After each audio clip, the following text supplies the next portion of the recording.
may mga lucky charm at pagkaing pampaswerte sa bagong taon. Pero meron ding sinasabing mga alaga o pet na pampabuena sa 2025. Alamin po natin yan sa sentro ng balita ni Noel Talakay.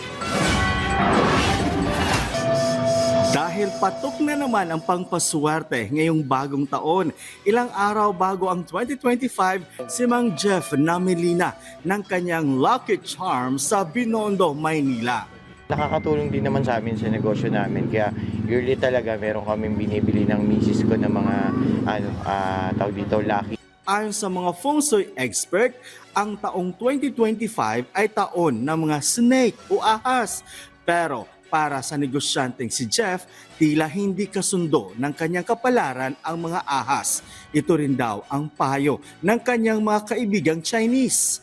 Nung nasa akin yung snake for 2 months, so yung business namin medyo bumaba. Pero giit ng isang feng shui master, swerte ang ahas ngayong 2025 kaya pwedeng mag-alaga ng ahas sa susunod na taon.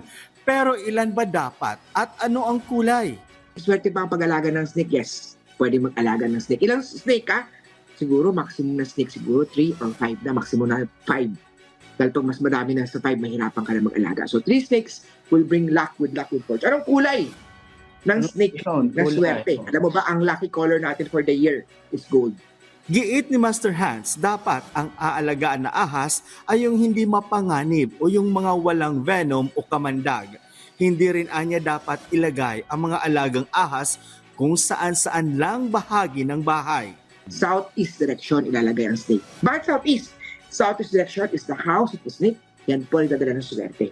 Kung di naman anya kaya mag-alaga ng buhay na ahas, pwede naman anya yung mga lucky charm na ahas.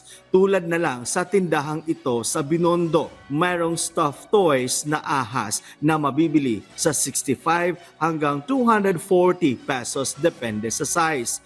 300 naman ang mga maliliit na ahas na ito na pwedeng isabit sa loob ng bahay. At kung may budget ka, nasa 160 hanggang 2,000 piso naman ang mga snake figurine na ito. Depende rin sa size at design. Noel Talakay para sa Pambansang TV sa Bagong Pilipinas.